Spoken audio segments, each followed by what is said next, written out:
Yeah. We'll both have a recording. Yeah. And if there's any problems with mine, and we will use mine, and I will, if there's no problems with it, I'll edit it and I'll share it with you. Okay. Otherwise, if there is a problem, then you've got yours to work with instead. Yeah. Because I think, if I go into a breakout room and back, for instance, that might stop the recording. So we'll see. But probably if we leave it going, it won't. But I don't know. Let me just, Maretta, I'm told now that Maretta, who I know well, has just entered. Are you saying that as well? So. Say again? We've got somebody in the waiting room, 2 people now. All right. Okay. Yeah. Well, I normally let people in 5 minutes to the time, and I think we've more or less, that's about. Sort of Shall we let them in then? If you're happy, there's nothing else we need to think about, then yeah, let's go ahead. One of them being Rowena, we should let her in anyway, shouldn't we? Yes, let Rowena in anyway. Okay, she comes. You gotta let Rowena get in, and I'll let Maretta in a second.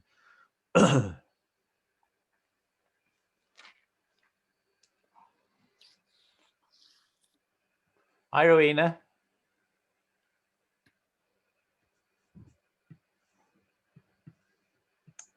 Hello, you're there. Yeah, hello. Hi, Rowena. Hello, Paul. Nice to see you. Yeah, nice to see you. Welcome. I'm just going to let Maretta in, who I know quite well, so she's a good sort. Hi, Maretta. Hello, Paul. How are you doing? I'm good, thank you. And you? I'm good. Let me introduce you to David and Rowena, both from Leeds. So they're in charge, really, Maretta. I'm just turning up and see how it goes. We're the Ecodharma team, yeah. Yeah, absolutely. Yeah. So anyway, we can start. The 4 of us. We're ready to go. Let's. Yeah. Not quite half past, is it? No. And it opened. It was a slightly different process from, the one I usually follow with the Froome things that I'm involved in. And I had to come out of something and then come in with another one of your, it's a good job that you shared it a few times, Paul. Yeah. Okay. Well, that's good. Well, Wendy's here anyway, so that's good news. So we've got great. a couple of friendly faces, lots of friendly faces. So that's good. Yeah. Hi, Wendy. Hello, Paul. Nice to see you. Thank you for coming. Wendy.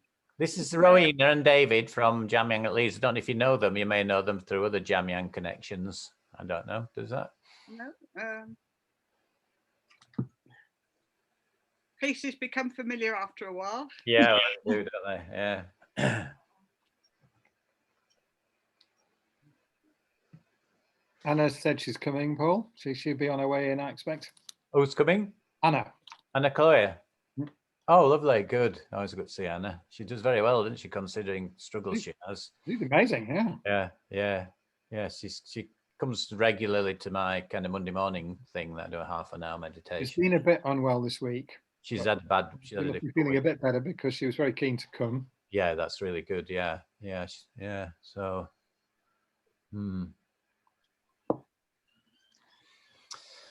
There's somebody who couldn't come, but who wants to be able to get to the recording, and I've forgotten his name now. But anyway, okay, I'll get back to it. But he's was very sorry to miss it, but we'll pick it up with the recording. Yeah, I'm glad we recorded. I think it's really good, Rowena. So just us. I keep thinking, well, we might not get many people out. It's such bad weather out there, but of course.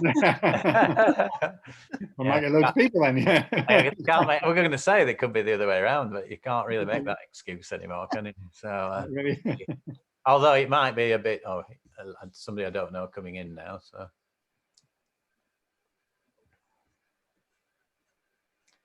Hello, Les. Hi there. How are you? I'm very good, thanks. Yeah, nice to see you. Yeah, where are you calling from? I'm from Essex. All right, okay, cool. Yeah. Well, very nice to see you. Yeah, lovely. Yeah, I saw this on, I think it was an XR Buddhist group thing. Oh, my goodness. All right. Yeah. Wendy Riley here. We're honoured with Wendy and Selena. Oh, we're doing all right now. Yeah. Hi, Wendy. Hi, Wendy. Hello. Yeah. Shut the door here. You're a brave lady coming to this. Hello, Karen. Hi, Karen. Hi. Hiya. Oh, there's two Wendy's. Hello, Wendy. Oh yeah, Wendy, right. Yeah, we've got Wendy Ridley, and where's the other Wendy gone? Oh yeah, Wendy Lachlan, Wendy, yeah. That's how you pronounce it, isn't it? Hi, Selena. Welcome. Nice to see you. Hi, David. Hi, everyone. Hello. Hi. Kate's here. That's good. Here she comes.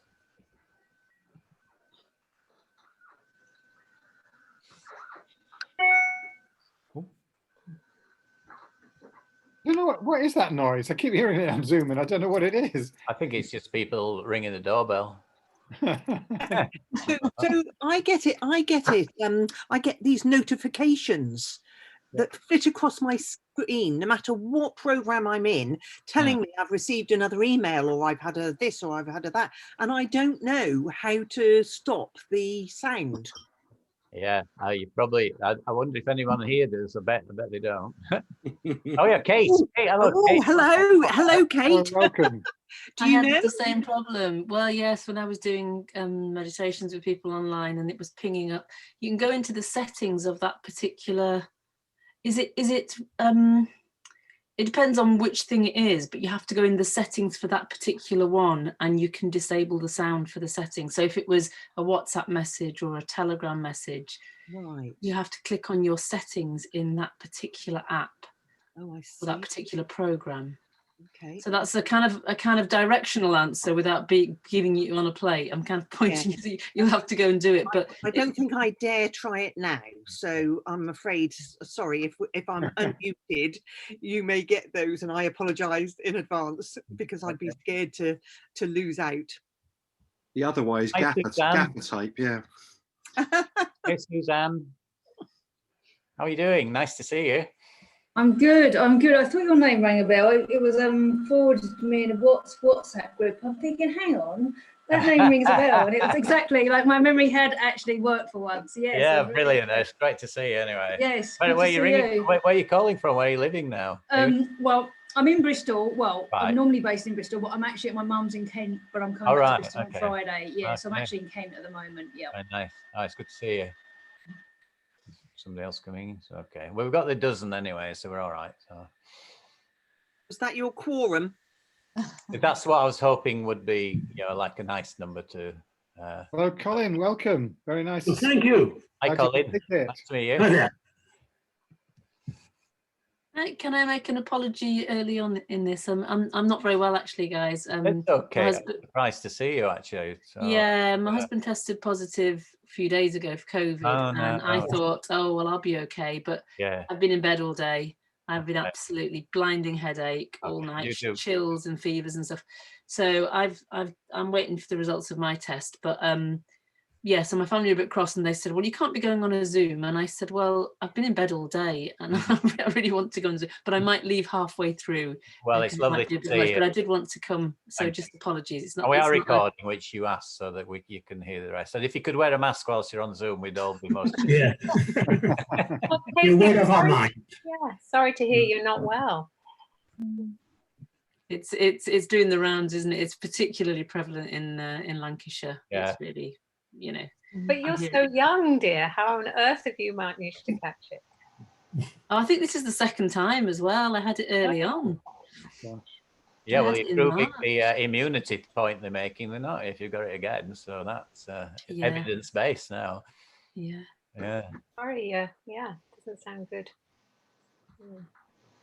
Okay, I'm just trying to see what time it is on my machine. Right, we'll give it a couple more minutes to see if anyone else pops in, and then we can get started. So if you just be patient.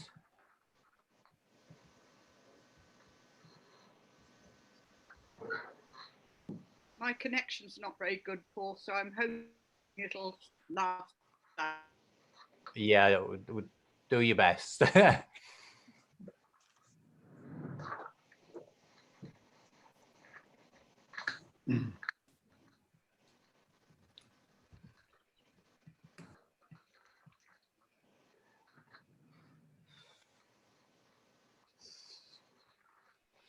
All right, David, do you want to kick it off then? Do you think we're ready to go?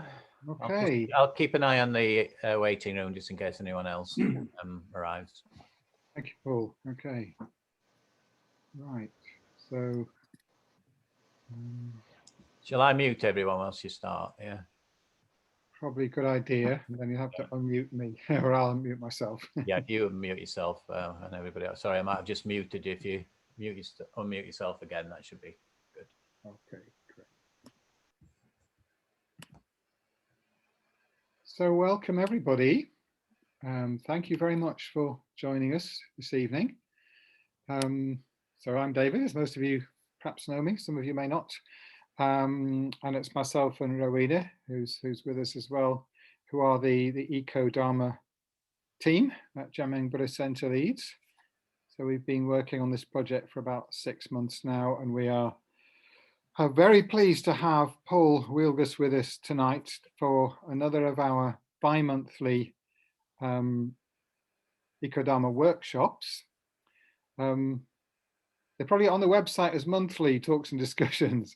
And that is because we also teamed up with the UK Ecodharma network, who also have a bi-monthly meeting. So basically our meetings have been put on their program and we've put their meetings on our program. So I'll mention that their next one in a moment.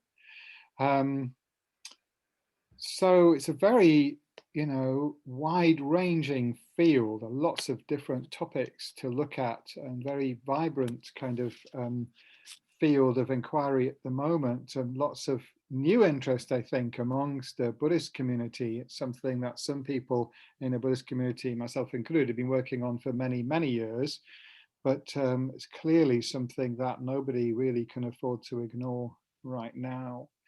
But I'm especially pleased at the topic that we're looking at this evening. It's one that's often and very wrongly neglected, which is the fact that climate change affects different people unequally. So there's a global justice aspect to it very much. In our relatively comfortable part of the planet, our relatively comfortable latitudes and lifestyles, we are only just starting to be seriously affected, severely affected by climate change, not so much in this country, obviously in America, but in the majority world, the non-white world. So happens that a great majority of those people are in those areas where climate change is the most serious, affecting people in the most serious way. And it's just adding to centuries of structural injustice from colonialism, and I think it's extremely important that we, as I think all of us here, members of that white minority, recognize this dimension. And as we heard so eloquently and movingly, some of us from Jan Willis over the last couple of weeks, Buddhism also, or Western Buddhism certainly, needs to think about this issue of racial inequality or prejudice, or a lack of racial awareness of racial issues and inclusivity. And that was actually originally, Paul wanted to talk more about that topic of inclusivity within Buddhism, but I felt that as an Ecodharma seminar, perhaps we should emphasize the climate aspect, but we certainly will look at both this evening. And Paul's been doing some great work on this area recently. So very happy to have you with us, Paul. And I'll hand over to you in a moment. I will just say briefly, the next seminar will be on the, sorry, just looking at my notes here. Lost it. That's great, isn't it? Sorry, I'll come back to that. We can do it at the end, David. It's fine, because I'll do it at the end. I'll give you a wind up at the end. So yeah. Okay. So I'll hand over to Paul now, and yeah, thank you very much once again, everybody, and especially Paul for coming to join in this meeting tonight. Thank you. Thanks, David. I just I'm really delighted to be here. It's I'm not going to say too much at this point. I just want to say that what I'm going to invite you to participate in this evening is more of an emergent process. So although I have an idea of how our conversations might unfold, it'll be a question of checking in and seeing where the energy of the group goes. So I'll say more about that as we get into things. The only other thing I'd say as well is there is a presentation aspect to it, although it's not the main part of the evening. And I need to emphasize now in case I forget, and if I sound like I'm advocating, I'm not. I just want to share my experience in the areas that David was alluding to, and they are, so some of the things that I will share and thoughts and ideas and opinions are just subjective coming from me. So I'm not advocating anything this evening. But I will put that part in because that really is how I ended up being here anyway. She'll say more about that as well. But I thought it'd be good to start with just a short practice, grounding practice. So I think you're all muted anyway, but if you prefer to meditate with your screen off, please feel free to do that as well. So we'll do about 10 minutes to get started.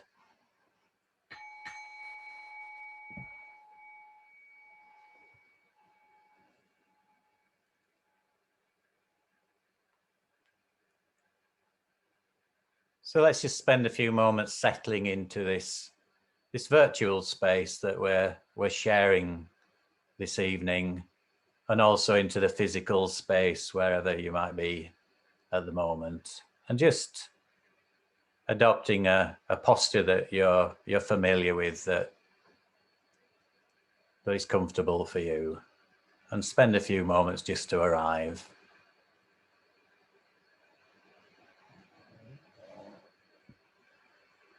And if I can invite you just to drop your awareness with natural gravity all the way down to your feet.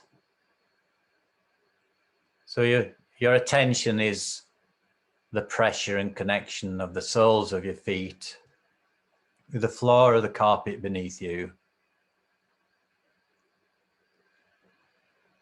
Just the solidness of the floor, and in the knowledge as well that that's a connection with the earth itself.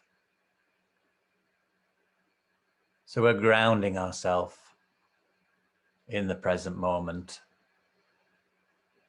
connected to the earth. And maybe reflect as well that the earth element is as present in our bodies as it is in the earth beneath us. The solidity of the bones, the food that we've taken in to enable us to survive. So this earth element is really part of us being part of everything.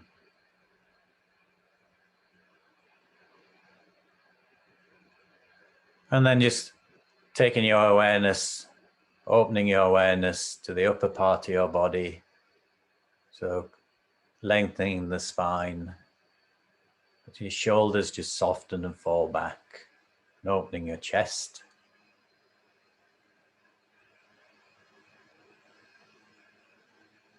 And just resting your attention on the natural in-breath and out-breath.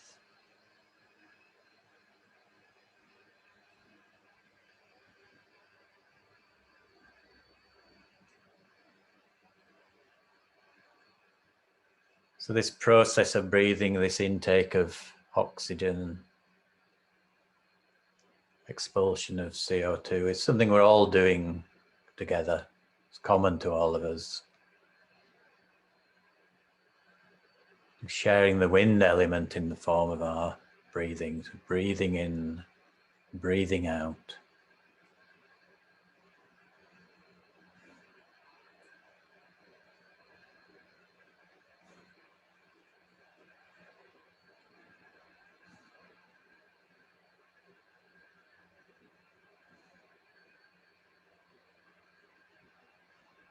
Not forcing the breath in any way. The process of breathing is natural. The breath knows what to do.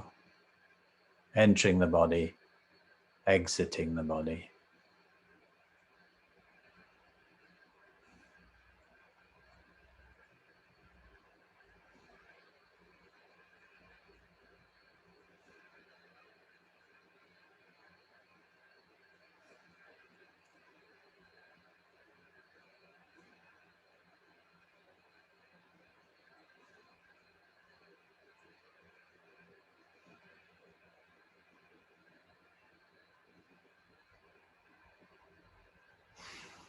Just allowing the breath to settle, breathing in, breathing out, anchored in the body, firmly connected through our feet to the ground, the earth beneath us.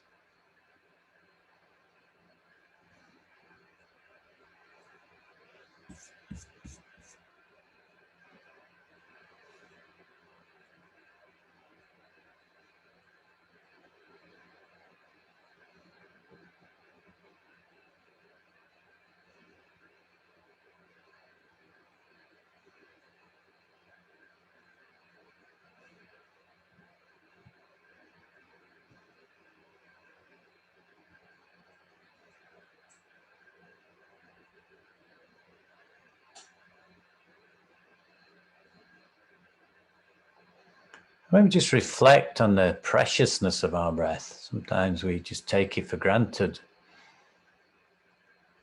We really are just a breath away from death. We never know when that moment will come, but we do know one day it will.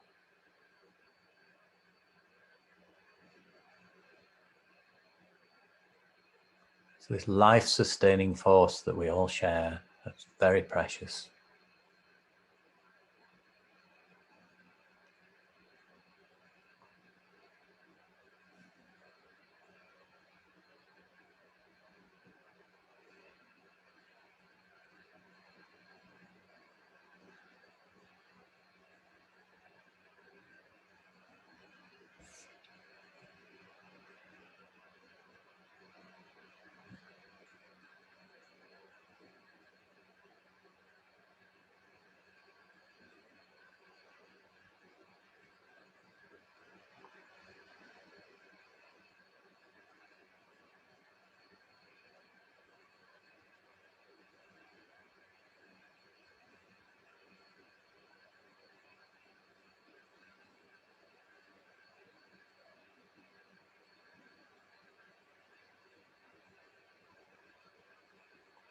And then just letting go of any effort and just resting in the present moment.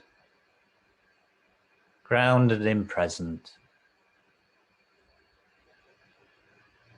Grounded in presence.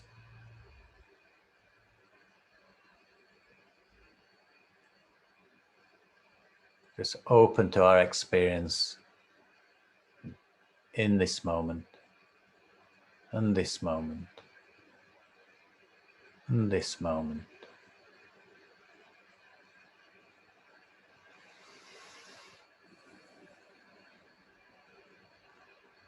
So I'd like to just invite you just to reflect on what inspired you to come along this evening, or what intention do you have for being here? Or maybe what expectations do you have for the time that we have together?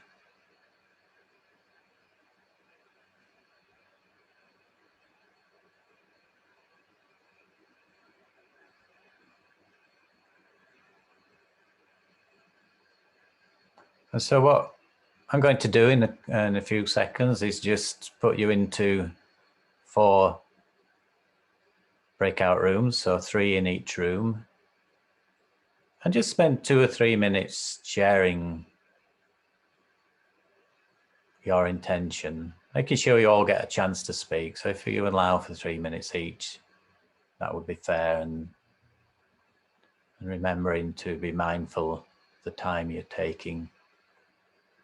So allow everybody a fair chance just to share these intentions or these expectations. So whatever it is that you brought along this evening in anticipation.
Hello. Sorry, I don't know what's going on here. I don't know. They've all kind of gone to sleep in the main room. So. Oh, I see. I was just saying, I'm sitting here on my own. No, I was trying to get myself in. I wasn't able to make it, so you did the job for me. So I think I'll spend some time. Oh, Karen's joining us. Karen's coming. Okay. That's good. Yeah. Right. Yeah, it's nice. You'll have to go and visit all the rooms and make sure it's all okay. I'll just keep checking, but I might come back here, just like Karen in, and then she's Karen's very nice. So you met her. You'll have seen her on one of the parachute. I probably have, yeah. So hey there, Karen. To let herself in. Yeah. Yeah. I'll leave you to have a chat. Then I'll just go check out what's going on. Hi there.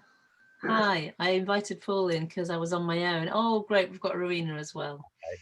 That's lovely. Yeah, I'm just having a look. We've got too many of you in there now. Oh, I'll go out myself. Okay, bye. Have a nice day.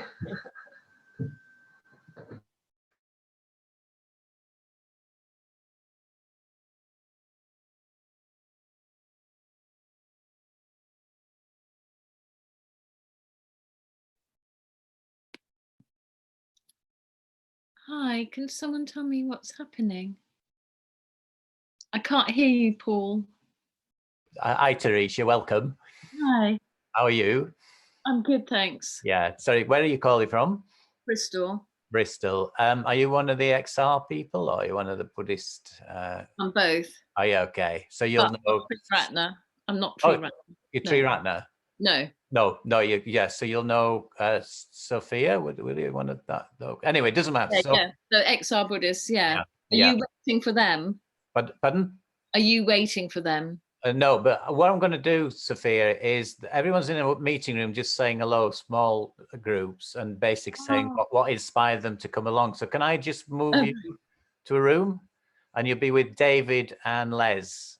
Is that okay? And just, like they're just talking about what it was that motivated them. So I'll put room 4, and I'll catch you later. Okay, thank you.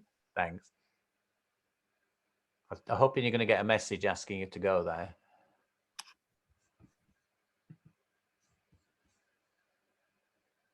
No? No. Okay, well, I'll talk to you then. Is that okay?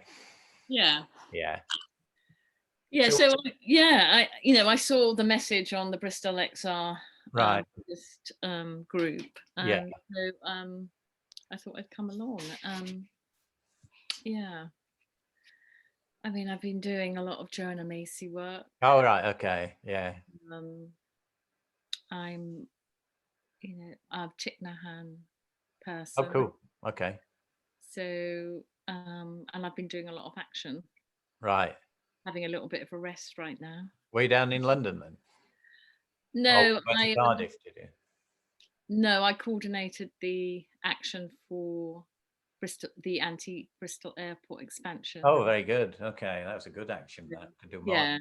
Yeah. Really, really good. And so I'm having a bit of a rest. Well, doing background work at the moment until we're needed again, because they've appealed, and so it will get busy again. Right. Okay. Yeah, I saw that. When will that be happening? Do you know? Probably March. Okay. Yeah, the whole legal thing is going on at the moment. Yeah. And so our barristers talking to their barrister, and so it's going to be a public inquiry. So it's a really big thing. Yeah. That's going to be happening. So that's all going on. But the action side is a bit quiet right now. Okay. It's good to have a rest though, isn't it? I mean, it's really necessary. I find it, I love it, but I was down in London, but I really need recovery time. I think it's the adrenaline of doing it, and also the stress. You're getting lots of stuff going on. So as a Buddhist, then, did you have any sort of intentions or motivations or expectations for this evening? Or, anything you were hoping might happen? Well, I suppose because I have stepped back from being outside in terms of action, and getting more, I'm hoping, I've been spending the time coming more into relationship with myself and finding, a deeper sense of connection with the environment and interconnectivity. Right. And into being. Yeah. So I think for that you need to be a little bit quiet and introspective. So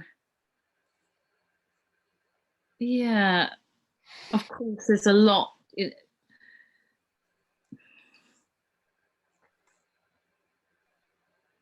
Yeah, there's a lot of Buddhist groups, aren't there? And not so many necessarily focusing on engaged Buddhism or Ecodharma.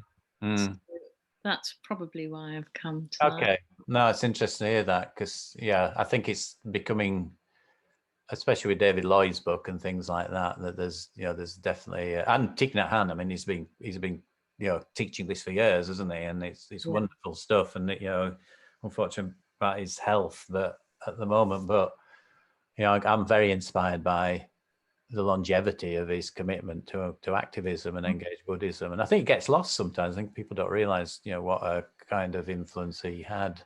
I'm just going to give people a minute, so don't go away. Yeah. I'm multitasking here, not a good thing for me. So, well, Zoom is the new world, isn't it? Oh yeah, I'll give them 2 minutes and then. Okay.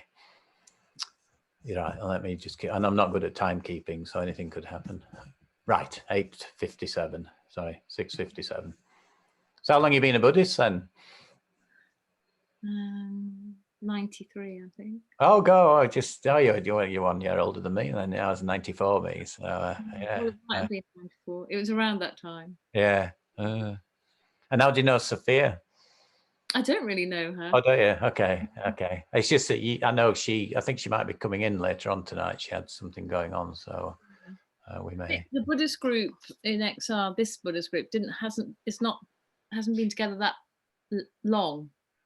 No, the Bristol one. No, I understand that. Yeah. So I don't even know whether I can't really remember, because time is strange, isn't it, with COVID? Yeah. Whether it started just before COVID. So I haven't met anybody in person. Right. You know, we haven't had. Yeah. Otherwise, we would have. You know, I think I would have done. But you know, so really, I'm coming off the back of the airport action, which finished. All right. Okay. Late March. Yeah. And that went straight into COVID. So it's been a bit of strange time. Yeah. And do you live in Bristol then? Yeah. Yeah. Are you a Bristol person though? I'm from London. Are you whereabouts? West Hampstead. All right. Okay. Northwest. Yeah. And are you affiliated with any Thich Nhat Hanh group then? Or, yeah. Cloud Sangha in Bristol. Okay. I used to be Thich Nhat FWBO. Oh, did you? Okay. All right. Okay. Yeah, we've got Suzanne here, who's from Bristol. I met her in Bristol. She's a tree ratner now, so you might have come across at some point. Okay, everyone, welcome back. I have no idea what was going on most of the time there, but hopefully you got some kind of conversation going. I thought it might be useful just so I can pick up on where people are. If you just maybe, I invite you to put a few words in the chat box about the kinds of intentions that you either have or you've been hearing.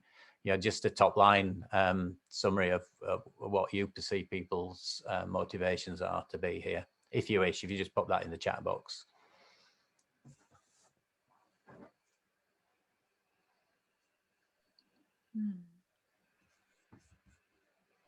Thank you, Maretta.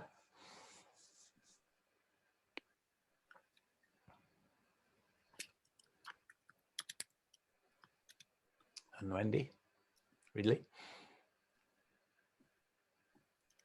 Has your internet settled down, Wendy, now?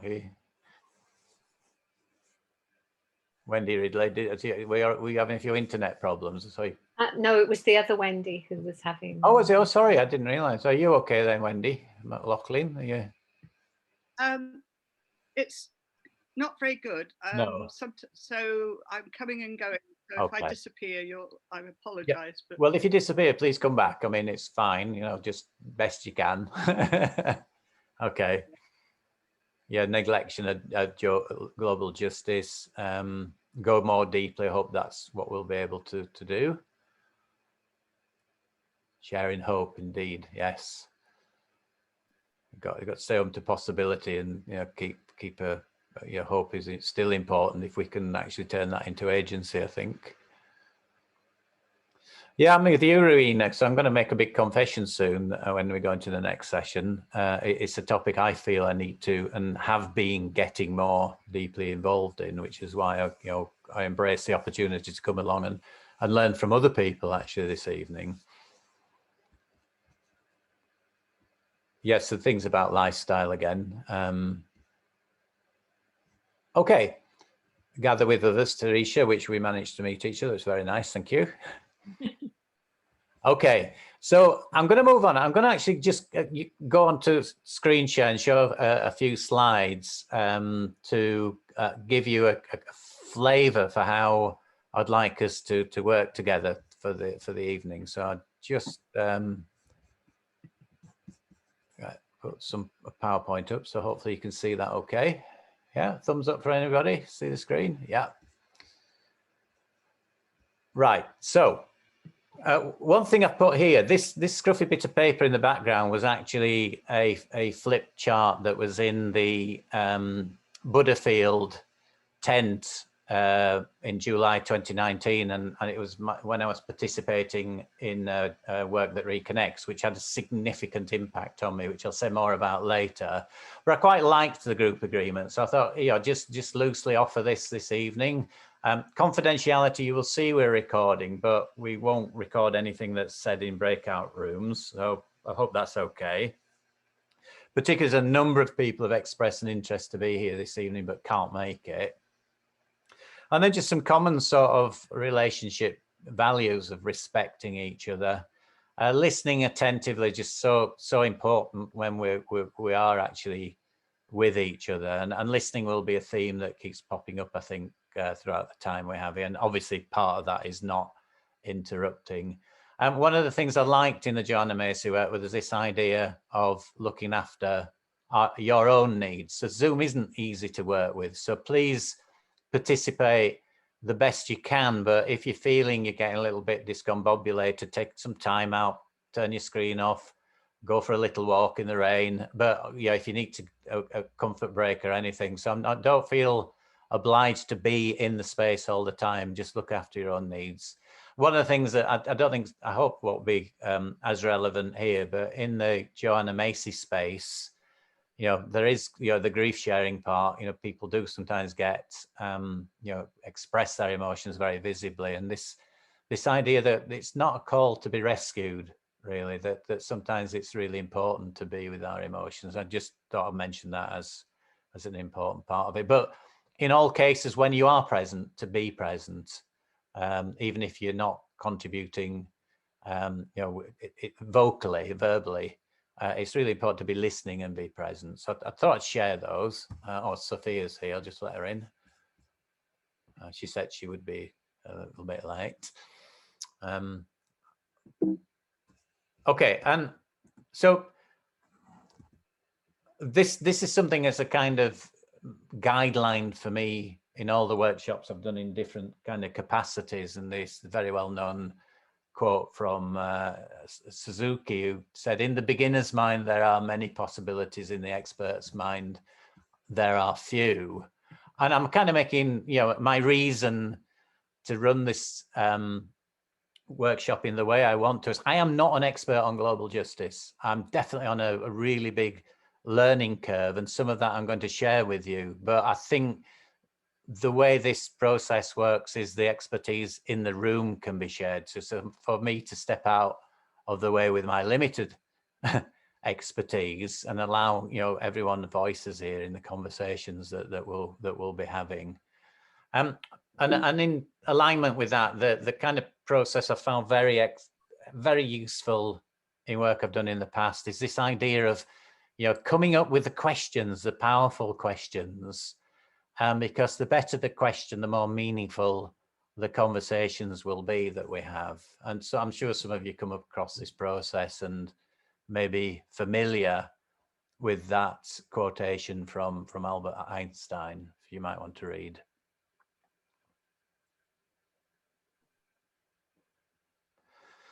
And I'm a feeling that we won't have a lot of answers tonight. I didn't see anyone seeking them specifically, but I think this is such a big part of our future as a species, actually. The global justice, a big part of what might come next, that we might go away, with questions to reflect on.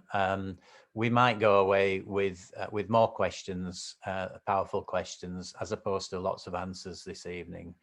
So I wanted to put that out there. So some of you may have read the invitation, but I endeavored to come up with what I thought was a reasonable, although it is a big question, but I thought we might as well go for that right up front. So in the invitation, you will have seen, I've slightly amended this. I think it said Dharma in the first one, but I want to guide the conversations to Buddhism and what's the part has Buddhism got to play in creating our future, in allowing the future to come through. So this is the question I'm going to ask you to consider, and then I'm going to put you into 2 breakout rooms again to spend some time with each other and seeing what comes out. So I'll leave that just up for 2 minutes so you can maybe reflect on it, and then I'll put you into rooms so you can start discussing it. And I'll also paste it in the room as well once you get in there.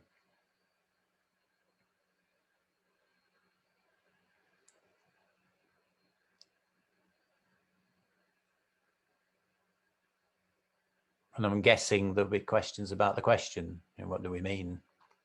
Collective awakening, or a force for radical social healing and justice.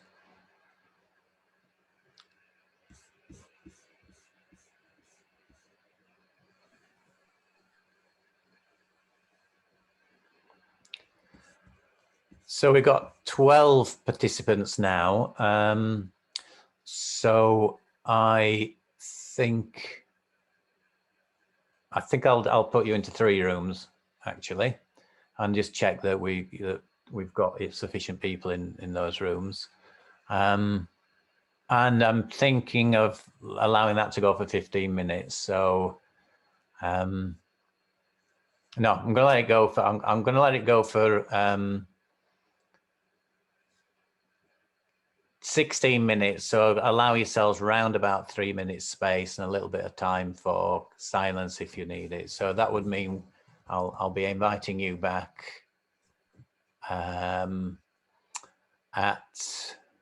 25 past. Is that right? 20. What? 16. Yeah, 25 past. Okay.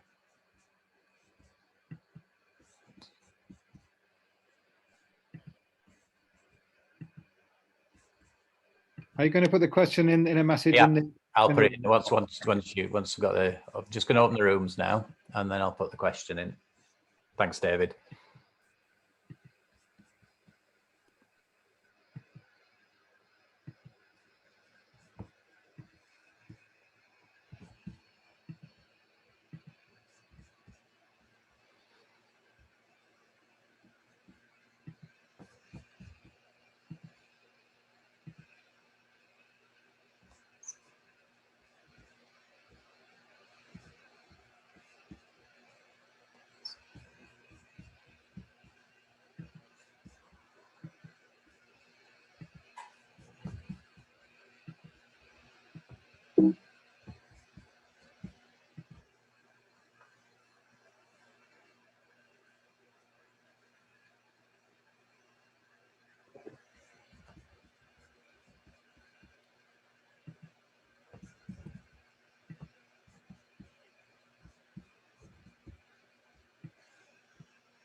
I'll kind of read them out as they come through. And the reason I'm doing that is because your people can then get an idea if they are tuning into this recording, what where we've got to, basically. So hopefully that's okay. So I'll ring the bell now and just reflect, and then ring again and get typing away if you wish.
Okay, so we've got Wendy's about how to best balance our outer and inner work, and are they actually any different? And David, the question invites us to be more proactive and bolder in engaging with social issues. And Maretta, how do I take my work on the cushion out into the world practically in an embodied way? Karen, educate, act, demonstrate, and lead by example. From Kate, how to change comes from inner collective healing, empowering ourselves to power others for positive change, removal of ignorance. Yeah, that's a big one. Yeah. From Suzanne, embodiment, what this looks like individually and as a collective.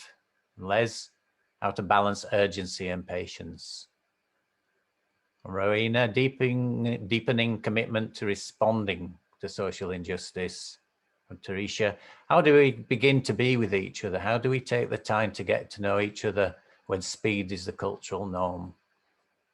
And Maretta, be braver about sharing concerns and asking questions. Okay, so if any more come through, I'll add as they go through. So thank you so much for that. We're about halfway through now, so what I'll do is I think I'm just going to kind of open up just for 5 minutes to see if there's anything anyone's kind of wanting to share in the plenary at this point. There's another one come through here. Hang on. Just make sure. I think it's just me saying that I'm going to have to go, and I'm really sorry to go. I'm genuinely sorry to go, and in fact, I would just push myself through to the end. Except my youngest daughter's made a shepherd's pie, a vegetarian shepherd's pie, kind of comfort food for me. So I'm going to go because it seems a good point to to step out. But I think Sophie, you're picking up the baton, aren't you? So we've got the same numbers. Thank you so much. Okay, and I'll watch the rest of the recording. Yeah, see you soon. Filming, and I hope you get well soon. Thank you. Thank you. Bye. Bye. Thank you. Yeah. So Kate spoke up there, and she'll be missed. Anybody else, anything that they feel would they want to put into the space before we move on?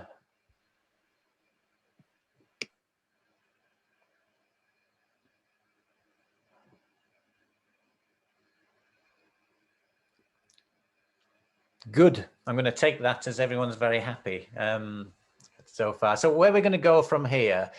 I'm not sure. Do people need a break? Or are you happy to look after your own needs? Or shall we have 5 minutes, just legs stretched, stand out in the rain and have a wee? Oh, it's not in the rain, but you know what I'm saying. So yeah, if you can just go and have a break, come back at 25 to, and we'll do a practice then, and then we'll move on to another section. Oh, thank you.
Hey, Wendy.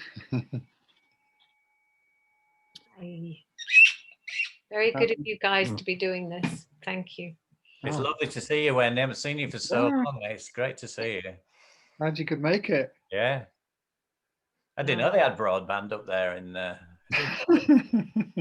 Who's saying they've got broadband? I'm just yeah, I've seen the bean can and the piece of string. We know how you communicate. yeah, I'm just pedaling away. Absolutely, yeah, aren't we all? Okay. So I'm gonna lead a short meditation now, and there's a poem as well which I'd like to share with you. So I'm assuming everyone's back. So you're all muted. Please, camera on or camera off, whatever you're most comfortable with, and I'll begin.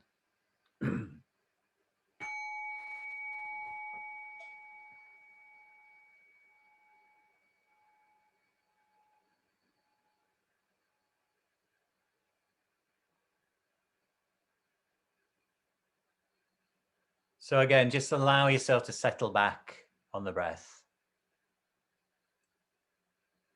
Aware of your body, grounded, connected with the earth beneath us.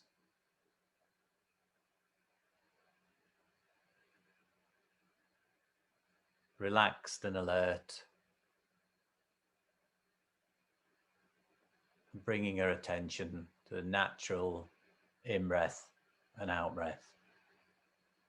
So breathing in, breathing out.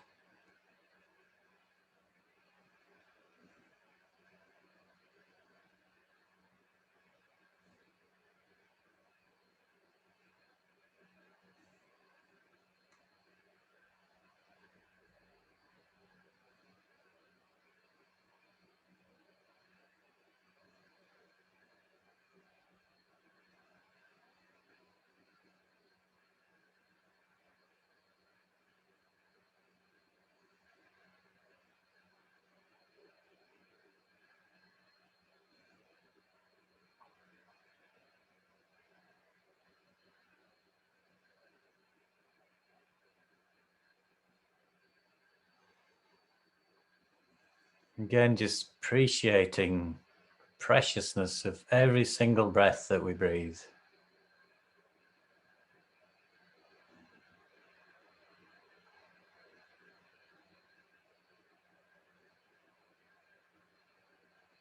like the earth element that we share through the bones in our body and the food that nourishes us, the wind element we share through this very simple but vital process of breathing together.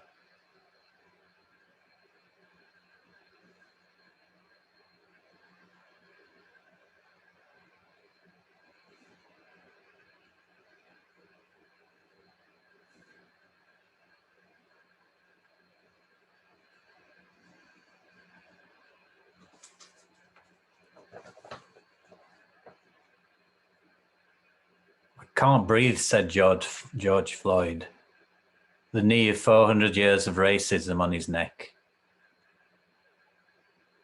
I can't breathe, said the woman, with fear in her eyes, her lungs attacked by coronavirus as she was put onto the ventilator. I can't breathe, said the nurse, exhausted after a long shift, sweating under a hot surgical mask and foggy goggles. I can't breathe, said the young man, poisoned by a toxic drug supply and generations of trauma and loss. I can't breathe, said the 100,000 dead Americans, the 200,000 dead Americans, a nation and a world in mourning. I can't breathe, said cities choked in smoke from a planet on fire. Breathe, my dear, said the Buddha of our time, reminding us of the way to love and healing and transformation.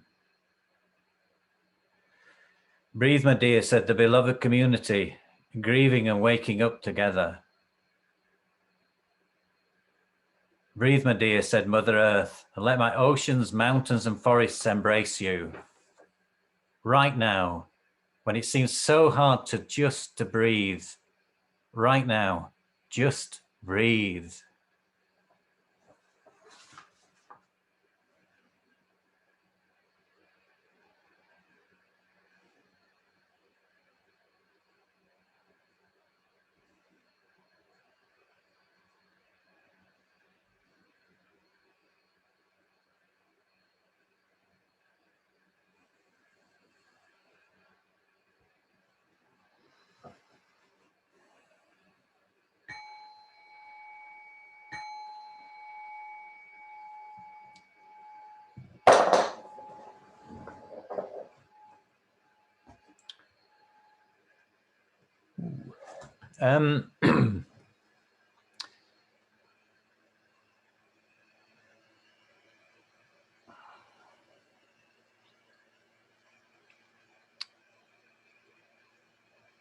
Okay, welcome back. I'm gonna actually introduce a provocation now, and I must stress that what I'm going to share with you for the next 5 minutes or so, maybe a little bit longer, is my personal experience. So I'm not advocating. I'm just sharing with you where I've got to in my kind of a little awakening about the challenges that we've got. So please don't think I'm saying this is the way things are. It's just the way things have appeared to me. And what I've decided is I'll share this with you. There's a short film I want to share, and then I think we'll just keep this room open. There's enough of us not to need to break out now. So hopefully you'll be okay with that. Just make sure I'm recording this as well. Okay, yeah. So I'm going to put the slides up for a few minutes.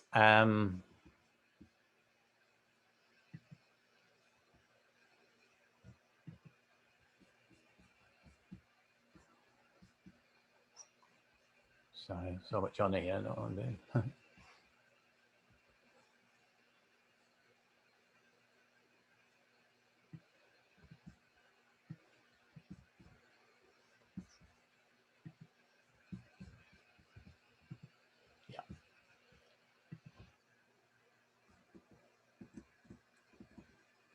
Okay, so yeah, we've had I don't think the point speaks for itself. So I want to just say, how did I get here? How did I actually get to be here this evening with you guys? And what happens was at the beginning of 2019, I was offered a job through my business Social Innovation to work with a Finnish company who called Stora Enso. And I had at that time been thinking about winding down the business. And the guy who rang me literally begged me to go and work with his leadership team. And he said, before you say no, he says, just look at the website. And it was a kind of company that I realized that I'd kind of invented social innovation back in 2001. It seemed like, it got to 2020 almost, and the dream job came along. And they had, I mean, the things that really have motivated in my working life have been, mindfulness-based activities, taking them into organizations, and sustainability. So I did my master's in sustainability. And this organization had, green credentials, all dedicated to carbon neutrality, recyclable everything. Everything they produced, they were going to make out of pulp. And I spent 6 months, and I was flying backwards and forwards to Sweden, working with the leadership team. And at the same time, there's this other thing going on for me. There's this voice of Greta Thunberg, and there's Claire Farrell from XR, who I saw all the kind of science-based facts. And I'm finding this got in this real conflict of, I'm not sure I can continue working in the way that I've worked. And then I went to the Butterfield Festival. I don't know if Suzanne was there that year, but and the whole theme was evolution or extinction. And I found myself on a Joanna Macy workshop, and on the final part of Joanna Macy's process of going forth, I realized, actually through conversations with Mara in a kind of activity, that if I was to really commit myself to climate emergence as it was at the time, I couldn't continue to take a fee from any corporation, whatever their credentials, because I just lost faith that even with the best companies in the world, it could be turned around there. So I gave up my fee income, and I signed up with XR, and I got really involved in that work, and I brought my mindfulness work into that subsequently. I'm going to show you this slide. I'm a bit embarrassed about it, but because I have this kind of process of transformation. So you can see me here. This is genuinely me in 1992 as a corporate executive. And yes, I'd had far too much to drink when that picture was taken. And then I got the bug for sustainability. So I'm presenting at a European conference for KPMG in that one around some issues related to sustainability. And then 15 months ago, I found myself dressing up in London like this. So I'm quite worried what might be, down around the corner. But what was around the corner then was Black Lives Matter, and Black Lives Matter touched me like nothing has done. There was something so intuitively important about what was going on. And of course, here I am, white, middle-class male, blah, blah, blah, and I feel really uncomfortable that that having that role, actually, because it can be so corrupted in a way because of our good friend unconscious bias. I have tried to educate myself, and I got involved with a group in Frome, which included some BIPOC people as well as some of the rest of us, and we worked through this book, which was really powerful for me.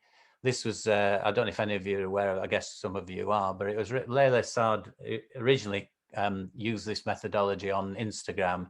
Basically, there are 28 chapters, and on each chapter, it helps you unveil some of the unconscious bias about white privilege in your own life. And each chapter is short, so you read a chapter a day for 6 days, and then on the 7th day, you go meet your group and have a review of what's going on. So by the time we got to the last review on the 28th day, I'd learned so much about myself and felt really uncomfortable, but felt it was really important. And what I came out with on the last session, you're invited to actually set some intentions. And I was really interested, and incredibly naively so, I have to say, about Buddhism's relationship with social justice, but particularly with Black Lives Matter. And at that time, So I decided to do this action inquiry, which I'm my first interviewee on the action inquiry.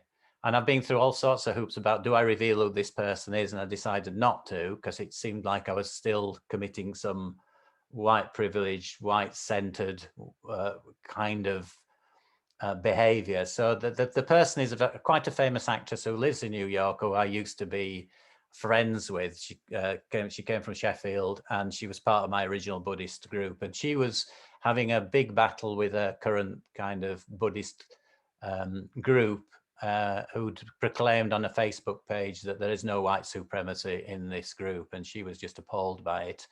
And also they were just the way we do things, because we don't know, sending out videos, urban Dharma, which would portray people in London practicing Dharma in their lives, and it have kind of scenes of very well-off middle-class people with gardens in their London penthouses whilst ironing their shirts for work, reciting mantras and watching films from their teachers. So she's doubly incensed by this. So I rang her up and said, would you talk to me about this? Would you be part of this inquiry? And she did. And I sat sat on Zoom with her for 2 hours, got completely overpowered in a way, in a positive way, by what she was saying. But towards the end of it, she said something. So I'll just go. So I'll share with what she said to me at the end. But at the same time, Rowena kindly asked me to do this session. Originally, I wanted to call this session "Me and Buddhism and Mindfulness and White Supremacy," and I realized how clumsy and naive that was. But that's why I'm here. And in this interview, I'll call it Jay. I was listening. This is the action inquiry process, where it's basically about being present, really present to when someone's speaking to you, and seeing what kind of things emerge from the conversation. So I was practicing the best I could according to my training. But towards the end, I kind of intervened and I said, Julie, you obviously speak so passionately about your experience and experiences of the past and of now to many, many people. And she says, yeah, that's true. I says, what is it you're looking for? And what is it you really, really want when you're in these situations? Now, Julie has not lost her working class background and her Sheffield roots, and she sort of just gave it me both barrels. And this is what she said to me. And it's so stuck with me, and in terms of, how we go about global justice from the point of view of racial justice.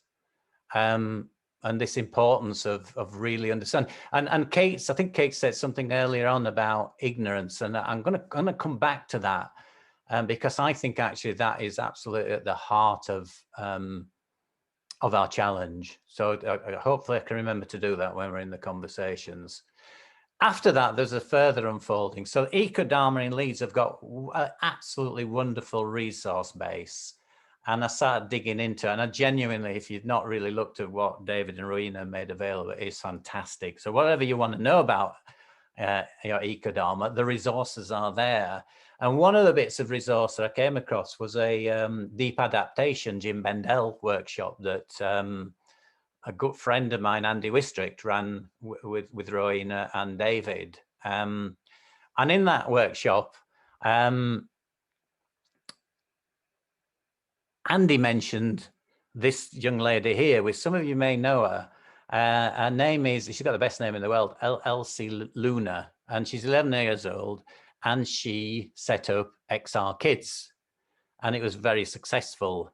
And Jim interviews her, and she said something, and I put this out of the mouths of babes and sucklings. I mean, I watched the whole interview, which was really worth watching. I mean, talking about just cutting through the crap and saying, what a situation is. So what she said has basically, given me this, what I called a provocation or a point of view that at the basis of climate crisis, at the basis of eco-diversity breakdown is this absolutely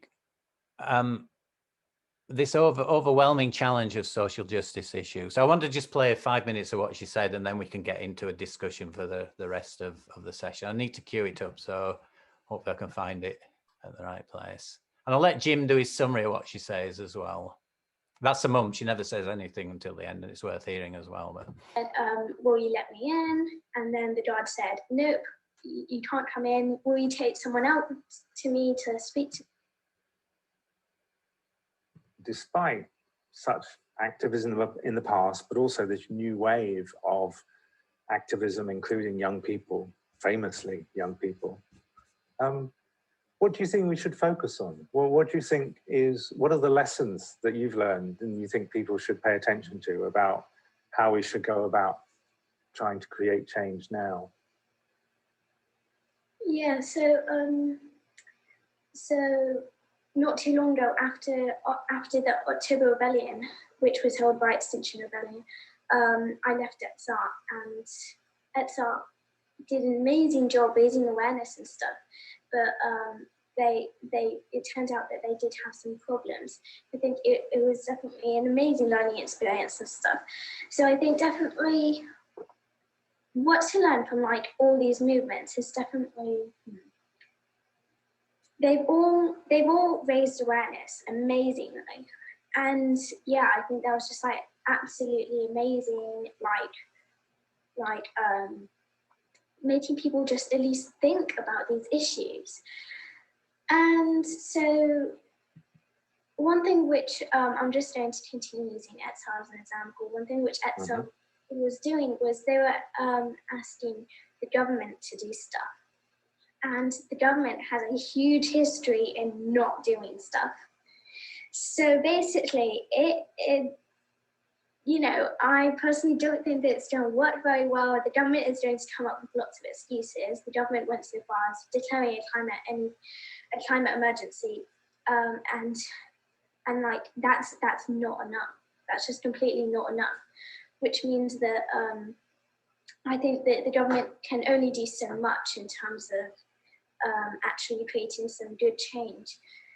And so I think ETSA only went so far, and I think one of its problems, possibly another, just like looking from another point of view, is that, so basically think of it like this. So oppression is the cause of all these different things. Climate emergency, racism, sexism, adultism, when adults think they're better than young people, and disableism, and all those things. So oppression is the cause of that. And what ETSA did is they said, we're going to look at the climate and ecological emergency.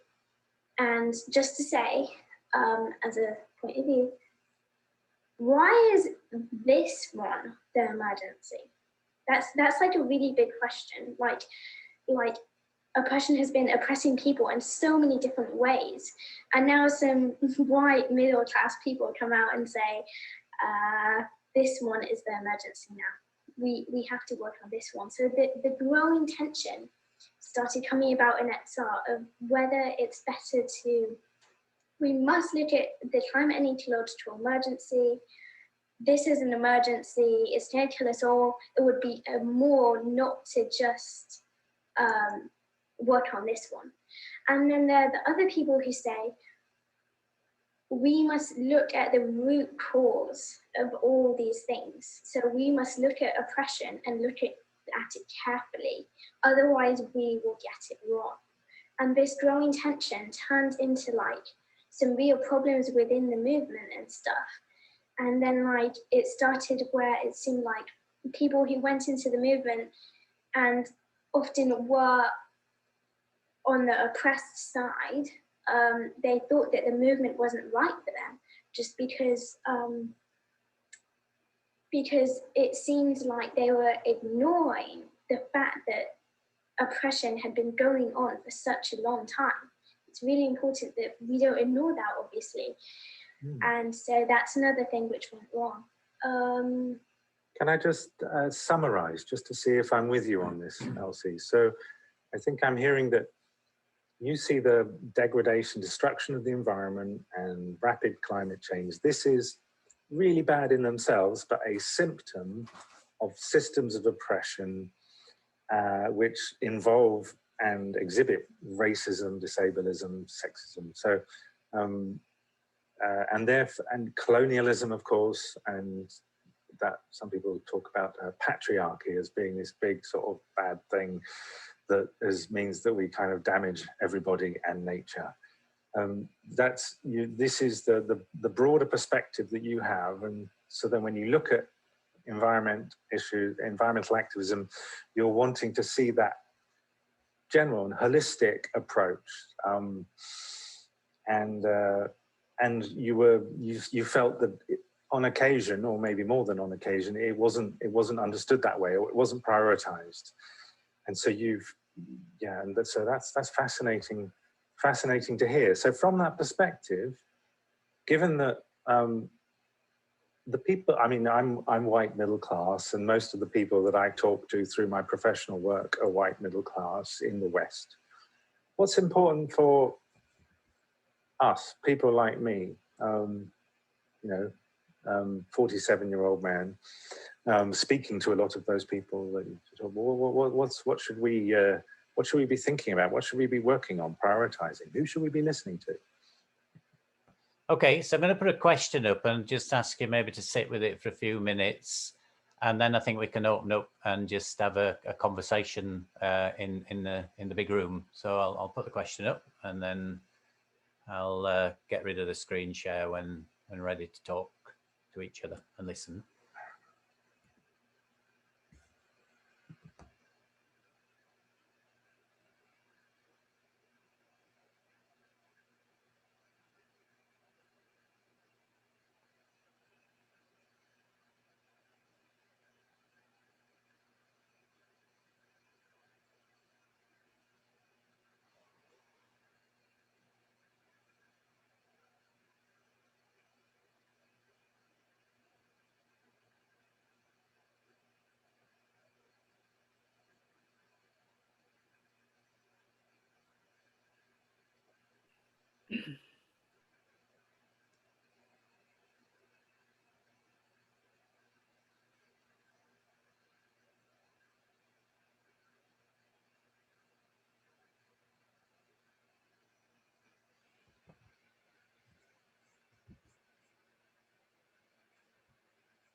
Okay, anybody any thoughts or feelings or reactions or responses?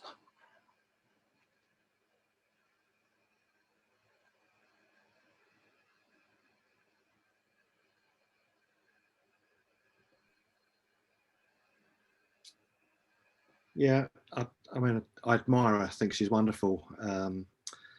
Yeah, I was a little triggered by it, if I'm honest. I'm active in XR, and I think that there are people in XR that were doing what she was doing, but there's a great deal of work in XR on oppression and globalization, colonialism, and that sort of thing. And it's a big part of the problem. She's quite right. We should look at root causes. But there's plenty of other things as well. Consumerism, capitalism, all of those things. I'm not sure do they fit into oppression. I suppose they do in a way. I'm not sure. I don't know what to say about a Buddhist response yet. I'll need to think about that. Yeah, well, I appreciate that response as well. Thank you, Les. I mean, I've some sympathy. Things have moved on in XR since she said those things, but yeah, that's without a doubt. But thank you. Anybody else any response to what Les said, or any response to the film? Sophia, did I see your hand go up there? Yeah, just thinking, I really agree with her. I just think she's really amazing. And I get that XR is also trying to address some of the things that she's raised, but looking at the root, looking at oppression in general and the climate change as one facet, is that totally with it. I think I was with that even at the beginning of joining XR. I was like, why are we just thinking about the environment here? But I think my sort of thing is, we've got limited time. What are we going to do? And can we plan how we can like take actual concrete steps to make a difference. Yeah, always a challenge. Yeah, thank you, Sophia. Yeah, so Wendy's depression as a root cause. Sorry, I'm just trying to catch that. Depression as a root cause seems to link to the base. Oh, that absolutely. That's where I was, Wendy, and I, if I could share, if that's okay, it's something Jan Willis said last week in the talk. So if I could put this one in, and she was talking about Martin Luther King. So David Lloyd talks about social dukkha. So we're all suffering. There's this collective. And Jan Willis sort of alluded to that, but she said, well, Martin Luther King said the three evils in the world are consumerism, which is the poison of attachment, craving, militarism, which is anger, and war. But I always struggled with where the ignorance thing came in, and I thought, well, is ignorance? This is the question. Is ignorance actually unconscious bias? Is this, because we are all kind of acting from our scripting, from our unconscious bias, these middle-class people and lots of other people, isn't it, from a Buddhist point of view, a way of looking at self-grasping ignorance, the thing that's causing all the other delusions? And this is why I think if we could somehow work on our unconscious bias, both individually and collectively, then maybe we have a chance of waking up. And I think you were, so what did you say, Wendy? You were saying about oppression being, as the ignorance is the oppression. That's what you said, isn't it? Yeah, I don't know how you feel about that, but I just, that was a like boom, because David Loy, I think I'm correct, David, I'm not sure, but he kind of he talks about the ignorance in terms of media and fake news and things like that, I think, in the book. And I think that's part of promoting, ignorance and getting away from the truth. But this seems to be more rooted to me, is oppression and and particularly racial oppression. I'm not dismissing any of the other things like disability and what she said about adults or whatever, but the root cause to me is Black Lives Matter. I mean, I would add exploitation. They go together, exploitation and oppression. Yeah. And deeply connected with both of those is prejudice. Yeah. So, which has to do with from a Buddhist point of view, it's self-identification on the collective level, isn't it? Yeah. We identify with a particular group, and then we have a distorted view of another group, which makes us feel we other them, so that then we can oppress them and exploit them. So I think she's dead right. Oppression and exploitation are, in one way, the taproot of all of these major global problems. But I think Buddhism has light to shed on the root cause of that. Yes. I think that's an interesting way to go. Just want to comment on David Lloyd. I think he speaks very interestingly about the difference between individual suffering, as you mentioned, and collective suffering, individual ignorance and collective ignorance. They're not the same. No. I think that Buddhism, in order to, Ecodharma, in order to respond properly to this problem, needs to take that on board and reframe the Buddha's original analysis, which was more like addressing people individually, which is probably more appropriate for that time. Yeah. But now we have to understand, it's our the collective mind, the collective psyche that's gone so badly wrong.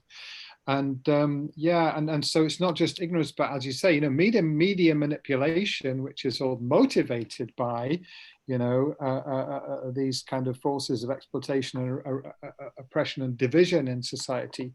It's written about very fascinatingly by David Edwards in a book called The Compassionate Revolution. He was a journalist, or is a journalist, and brilliant kind of analysis of how the systematic distortion of reality through the media to maintain these systems of oppression and exploitation. I'm sorry, I've spoken for a bit of a long time there. No, I really kind of, I kind of get what you're saying and kind of agree with it. I think it's a very good summary of the challenge that we've got. But anybody else, any kind of comments or any responses to I mean, as I said, mine's a subjective thing.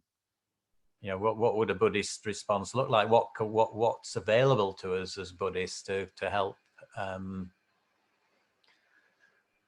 to help us wake up and to help us be able to, you know, contribute to a solution rather than be part of the problem.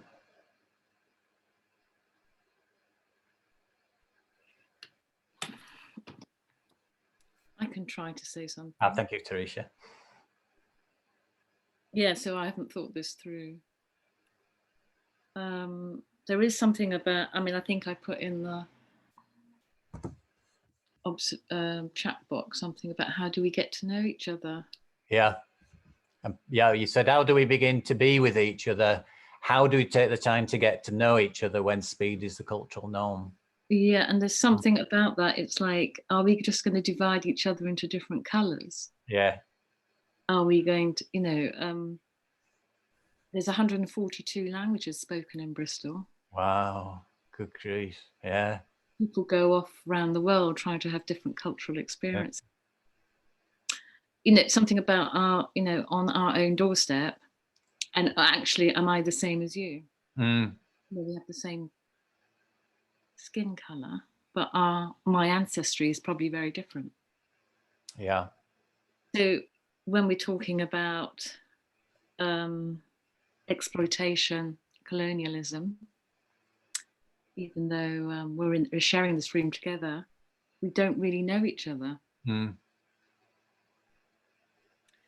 And we're making a lot of, you know, we're making a lot of judgments, a lot of projections. From our unconscious bias. From the dominant cultural place. Yeah. What has most value. Yeah. So we could appear to be something we're not. Because we're, you know, I remember meeting a black guy who was adopted, and he was brought up in with a white family. Mm. He didn't realize he was black until he was about 25, 26. Mm. So there's, you know, there's a lot of people adapting to how we all think we ought to appear. And I'm definitely one of those people. I love that, you know, and you know, classism is a really big issue. Yeah. And that's really come into prominence with the advent of COVID. Yeah. And what's going to come, well, what's happening now and what's going to come. Yeah. So, and who has value in a society? That's all been brought, you know, into our consciousness. It kept going through the darkest hours. Who does have value? So all these questions are, you know, are arising. I haven't got the answers to them, but I do feel that it's happening on the collective level. But also there's a lot of work, you know, as an individual, as at my own, you know, how do I make sense and meaning of this through the, you know, the microscope of Buddhism? How do I feed in my own experience, my own understanding? So yeah, so there's a lot. I think there's a lot to be found. Yeah, I think there's a lot. I think there's, you know, you said you're kind of working your way through the response, but I think there's a lot of coherence there, and I'm really enjoying the power of the questions that you're asking there. I think that, you know, I'm pleased that's recorded, because I'd like to go back to how you kind of presented your inquiry, if you like, and you know, the wondering about how we go forward and how do we, you know, how do we kind of integrate our Buddhist experience? What is it that we've learned that we could now apply to the little that we're understanding of the current situation? I think that's right on the nail, actually. Anyone else want to offer anything? Yes, Maretta. You need to unmute yourself, Maretta. I know it's wonderful what you're saying, but I can't hear it. So what I'm minded as Teresa talks is this thing of getting to know other people, and until you know somebody else, you know, this thing about compassion is quite an abstract concept, almost potentially. And it reminded me of a workshop that I did with somebody called Starhawk many moons ago, and the thing that I got out of that more than anything else was an exercise we did where we had somebody who was an absolute whatever, different, somebody who was other, very other, and we might have crossed the stony ground. She called it crossing the stony ground to this awokeness, if you like, whatever that might mean. And what was clear was that you couldn't shout back and tell anybody anything. You can't say, oh, well, we Buddhists know the answer to this, or I have the answer to that. You have to actually crawl back across that stony ground and get to know that person. That's wonderful. Yeah. Listen to, you know, and when you can show them the compassion and the respect and that they're worthy of listening to, only then are you going to build, or do you have a chance of building a relationship that can grow in some sort of love of some sort. Yeah, that's wonderful. Thank you. Thank you very much. Susanna, you're just moving to speak? Okay, sorry. I thought I saw your hand waving around then. Any other thoughts? Any kind of feelings coming up as you're listening to this stuff?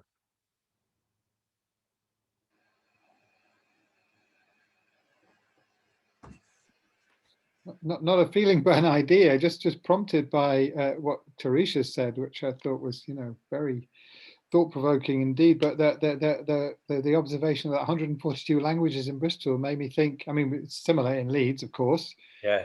And I wonder whether we could do something like have an event of a rainbow conversation and really try and get as diverse a group of people in a room as possible to talk about that and to hear each other's stories and, you know, to explore how do we communicate together in a way that, you know, maintains sort of equality and that just the fascination of different cultures. To me, you know, I absolutely love hearing about other people's worlds, and you know, I just thought that could be something tangible that we could do to that, you know, that would feel like we're not being patronizing, you know, we're not sort of setting up some kind of opposition, but just curiosity. Let's hear each other's stories and get to know each other. If one of the parts of my research was to read Larry Yang's book, Awakening Together. He's a Chinese immigrant in the States, and they've been working for years and years on multicultural Dharma meetings and retreats and teachings, and it's been a massive journey for them, and they're so full of pitfalls. So my suggestion would be that is a brilliant idea. But I think we all, you know, if we go down that route, we really need to kind of dip into the learning from. Are you familiar with the book, David? Because it's a wonderful book, but it is such a difficult thing to do, because, you know, the danger just immediately is that we just become again, you know, the white people inviting in the people of color to be part of their party, and we do it unconsciously, and you know, and it's what Julie, you know, sorry, what Jay said to me, just fucking listen. And I think it's what Moretta's saying, you know, it's what actually Elsie Luna said, you know, when she came back on that film, and she says, you've got to go out there and you've really, really, really got to listen to the people, and listen without prejudice, and listen from the heart, and be prepared to be upset about some of the things they might say, and really hear what they say. And that is a massive commitment to make, but it's the only way forward. Well, no, so it seems like a way forward that is full of possibility, but not easy at all. What was the name of the book again? Sorry. It's Awakening Together. and it's Larry Yang. It reminds me of, you talked about action inquiry. Yeah. And there is this method called emancipatory. Oh, right, I don't know that. Okay. Which is you don't go in with a question. You don't go with, you don't go into the relationship with any kind of set agenda, which is it's a different paradigm. Yeah. And whatever then arises, what is going on? Yeah. What is going to be said is out of your hands. You're not leading it. Yeah. In Bristol, we're doing a whole load of stuff around clean air, and there's a movement within movements, and there's 35 groups that XR actually call the meeting, but they've been doing this emancipatory kind of don't set an agenda. Yeah. We've gathered to be around this clean air. Yeah. That's all. Yeah. And it's really, it's taking some time, but it's been 35 groups keep coming together. That's amazing. Yeah. But like somebody mentioned patience, something in the thing about, we're so used to rushing things and wanting answers and wanting to fix things and be logistic. Well, so I think the movement of movements is more to do with developing relationships and new ways of communicating, which we are just, if we, we know best, that kind of wanting to push that through. But I think, Buddhism has something to say about that, hasn't it? Yeah. The non-self. Yeah. Dropping back from that identity that we've been nurturing so much, and to keep us in, pole position. Yeah. To drop back from that is a very vulnerable thing to do. It is. I think vulnerability is definitely part of the process, isn't it? If you're going to engage in those relationships, you need to kind of open up to, the pain that it might come from actually exposing yourself in that way. It's part of the problem that people don't want to do that. I think that's a really lovely answer, actually. Yeah. My kind of history, because I'm so old and I've worked, like in businesses and things, is going back to a book I'm always embarrassed about quoting, but it's still a really brilliant book, which is The 7 Habits of Highly Effective People. And habit 4 is first seek to understand before seeking to be understood. I don't go in with that agenda. Go and really listen where the other person's coming from, because it might change your mind and you might not like the change that comes out of it. But that's vulnerability as well, just to go in with that, what you've described as emancipatory listening, did you say? Or it's a research method. Yeah. You got participatory and then, emancipatory, which you do not run that piece of research. You just go in and say. Yeah. I mean, this theme of listening, it's just, the quality of listening is a kind of self-educational and collective educational job. Is how do we listen? You're good at this, aren't you, Maretta? There's a lot of work you've done with the nonviolent communication and stuff. Would you want to speak to that in any way? That, where do you come from? Mute, Maretta. Maretta, we can't hear you. No, I'll go on for hours if I do, but I think the key thing for me is that when you go on to somebody else's, there's this idea of climbing down from your mountain and climbing up somebody else's mountain. Yes, the mountain of other. Anything else happens, you need to stand on their mountain and stand beside them and be with them and just see what they see and try to understand what they're thinking, feeling and everything else and what they want. And the sort of Buddhist root of this, in my own opinion, is Shantideva's Bodhisattva's way of life, which talks about, the need to get rid of our othering. Other is something David mentioned. As long as there's another, other, we're not.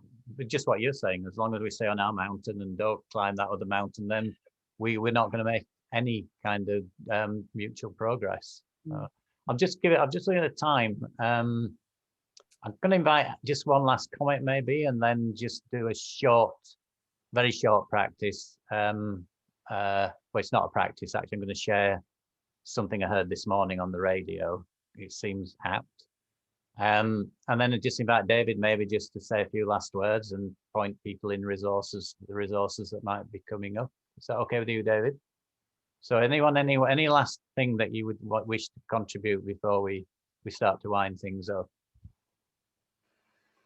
Okay. So I spent last couple of days on the cliffs above Beer, the beach on the Jurassic coast. And today was this almighty wind was blowing. It was absolutely fantastic. And it was like in danger of our life of being swept into the sea, which felt really, really wonderful to be on that edge. And it's a strange day because as I drove to the garage to get some fuel this morning before we went out to Beer, I happened to catch something on Radio 4, and I think I've been able to get the recording. It's only 2 minutes. I don't know if anybody else. It's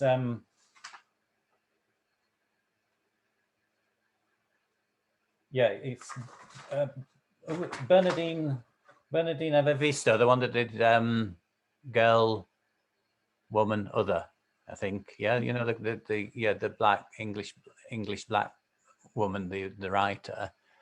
And she was invited onto Radio 4 just to share. They're having this thing about uplifting people in COVID, and she chose something around the elements. She's rediscovered the elements, or looking at them in a new way.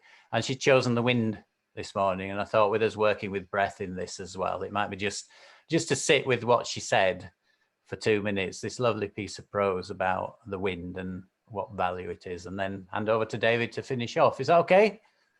Everyone happy to see if I can master the technology?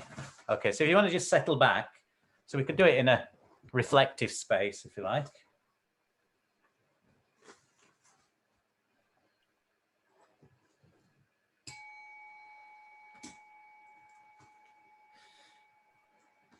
So maybe just settling back one last time on the internal wind element, our breath, as we've been doing.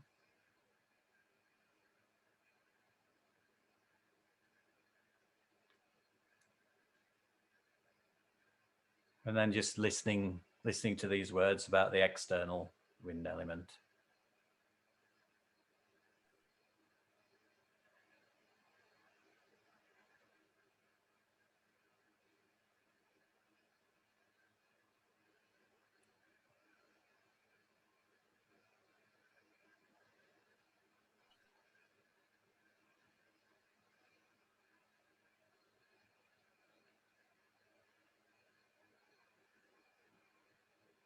On to become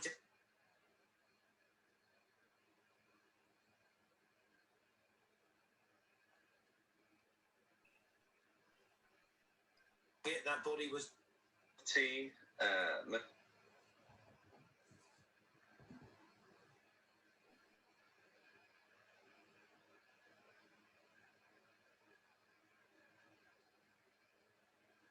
that particular report myself at this stage, but I've seen the reports that are such.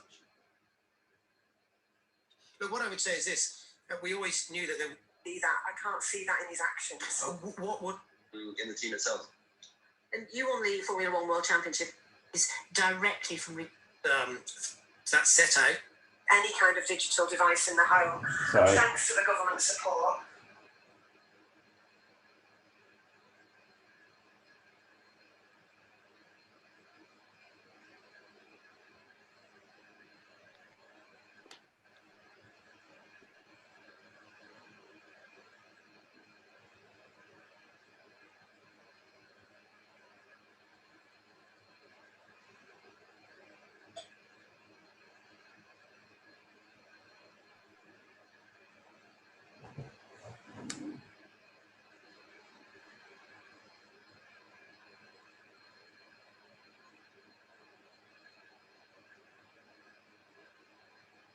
Okay, here we come.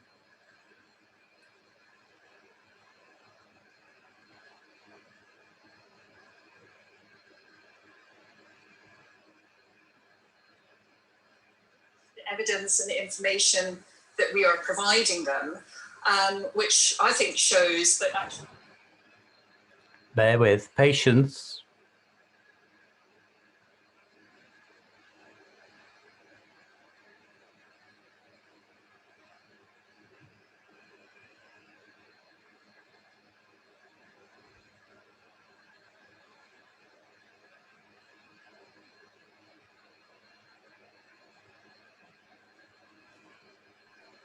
Morning. We have one from the author Bernardine Evaristo, who, knowing we're all spending more time cooped up indoors than we would like, has shared with us her newfound appreciation of the elements. Well, one element in particular. The wind.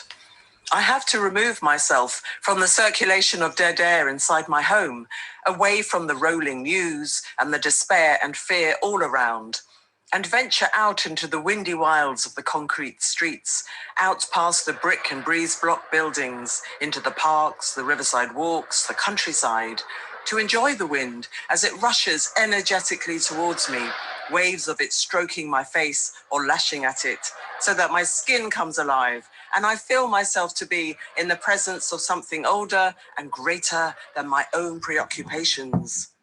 The wind is a freedom fighter that will liberate us from stuffiness and inertia.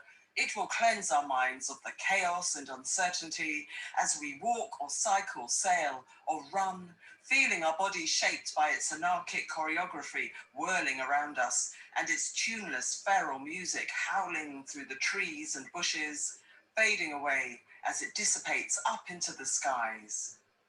There is a healing and a joy that takes place when I am outside and open myself up to the tactile yet invisible movement of air, not resisting or resenting the force of it, but allowing it to refresh, energize, inspire, wherever I find it, wherever it roams. The wind. Okay, massive apologies about my ineptitude on the IT, but we got there eventually, and I'm sure your practice of patience is benefited as a result. Thank you, everybody. David, can I hand back to you? Thank you. Oh, you're muted, David. Yeah, okay. Thank you very much, Paul. Really deeply thought-provoking meeting tonight, and extremely important subjects, not just one, quite a wide range of important topics that have been addressed tonight. I want to thank you for your, the depth of your own personal inquiry and the seriousness you've taken that journey, and the humility and generosity with which you've brought those thoughts to us. And I do think it's something we'll all go away and think about, and hopefully it will lead to being able to act more skillfully and more proactively. It's a very, the whole conundrum of the climate and ecological breakdown that we're facing is something that it just seems too huge to think about. But unless we meet together and explore these deep questions together, we will be defeated by the overwhelm. We have to find the ways to connect, and together we can do significant things, and there is that connection is spreading around the world, I think, in a very extraordinary and amazing way. I mean, there is a positive side to this story as well.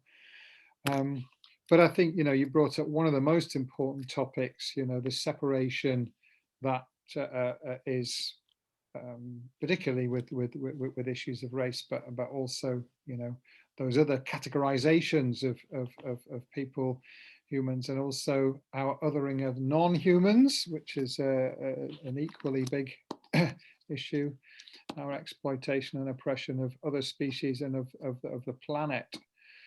So, really, deep thank you, Paul, for bringing us to the heart of some of these questions, and to everybody as well. All the contributions have been extremely thoughtful and deep. It's been a really rich and worthwhile meeting. So thank you to everyone. So yeah, I'll just sort of the usual quick plug for other activities that we're doing. And I'm going to put some links in the chat in a moment. So yeah, so as I mentioned before, we've teamed up with the UK Ecodharma Network, which is part of this Faith for the Climate interfaith climate action group, which is very good actually. And so they are presenting a meeting of this kind of a webinar every alternate month, and we're doing the same. And they put us on our program, we put them on. They put us on their program, we put them on our program.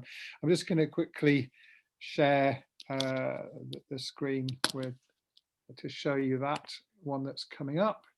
I'm going to find it. I think it's this one. Yeah. Yeah, so Caroline Brazier on staying sane in the face of the climate, Sunday the 8th of November. So there's a link there which I'll put in the chat. It will be on our website. I just looked today and unfortunately I haven't put this information on the website yet, but it will be on the Ecodharma page on Jamyang Leeds website, which I'll put that link into the chat as well. Caroline Brazier, I think she's now separated from her former husband David Brazier, but the two of them were really for many years two of the leading figures in engaged Buddhism in the UK. She's a very interesting person, former psychotherapist. Oh, practicing psychotherapist, I beg your pardon, still doing it. Yeah.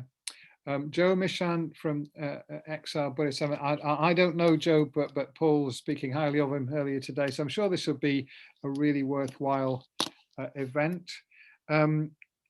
Also in December, I think this was December the 8th, we have our bi-monthly meeting, which is with Francesca Paoletti. I'm just going to actually find that on our website in a moment, so I can show you that as well. Oh, no, it isn't on there. Right.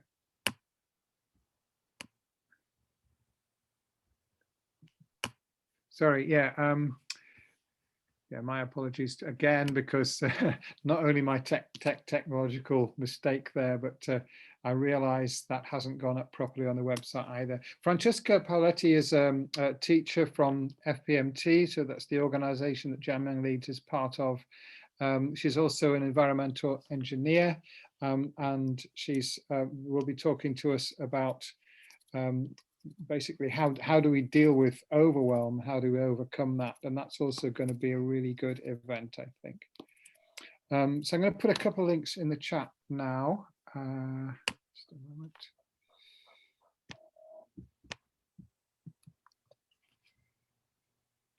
That is the link to our Ecodharma page, which you might already know, and I'll put the link to the Ecodharma event. This is the registration link, so yeah, they use Eventbrite, so you can use that link to register for that event. The other thing, I don't know if you all know, but one of the other projects that we've got on is tree planting project, part of the Alama Osel's Global Tree Initiative, our woodland project with Make It Wild in Nidderdale, which is, we think it's very exciting anyway. So there's an opportunity if you want to, sponsored tree planting that will be dedicated for the long life of His Holiness the Dalai Lama and Lama Zopa Rinpoche, and also you can add your own dedication for that. So at the moment we've got 370 trees sponsored for our bit of the project, but we're aiming for many more. The whole project, they already have 40,000 trees planted, and they will be planting 100,000 trees over the next few years. So, tree planting, it really is important. So I'm really thrilled to be part of that. And Lama Osel's Global Tree Initiative project, also very exciting. So I'll just pop a link into the chat about that as well. A moment. I know we're probably a bit over time, but here's the tree planting link. Yep. There we go. Yeah. Lovely project, Make It Wild, a lovely dedicated couple who've really sort of, I think they were, I don't know exactly what they were doing before, some kind of agricultural business, but they decided they needed to devote all of their time and energy to doing something to, you know, to save the planet, and they're very happy working with us and linking to the Dalai Lama's concerns and so on. Okay, so I think that's it, unless Rowena wants to add anything. Is there anything I've forgotten about? You're muted. Oh yeah. Oh yeah. Just to put our link if people want to be on our mailing list. Oh, the email link. Right. Yes. Okay. I'll do that as well. 1 second.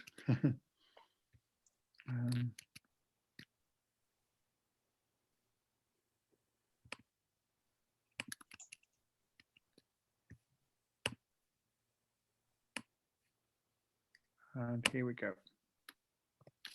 There you go, lots of links. Great. So yeah, we're still over time, but thank you very much once again, everybody, especially Paul, and I hope we'll see you again soon. Yeah, thanks everyone. It's lovely to see you, and thanks for coming along. Okay. Any last words, Paul? Well, just thanks everybody. I really appreciate it. It's been a long evening, but you were brilliant. I love the participation, and it's just nice being with you all. So wish you a lovely week ahead, and whatever life may bring you. Yeah, so bye everyone. Let's do the traditional Zoom unmute and say goodbye. Yeah, bye everyone. Bye. Thank you very much. Thank you so much. Bye. Bye. David, Thank thanks, you. Rita. Bye. Thank you. Okay.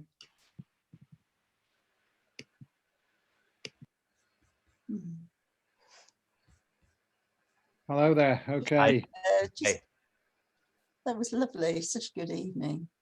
It's good when it's tough work, and it just strikes me at just what I realize, if I'm really honest, it is such a huge topic, and you know, it's I'm glad, I'm pleased you don't, you know, the expectations aren't we can resolve it all in a couple of hours and go off and. No, I think everyone understands that, but I do think it went extremely well, and such good contributions from the participants. Yeah. So, you know, really a deep thank you, Paul. You've really kind of added something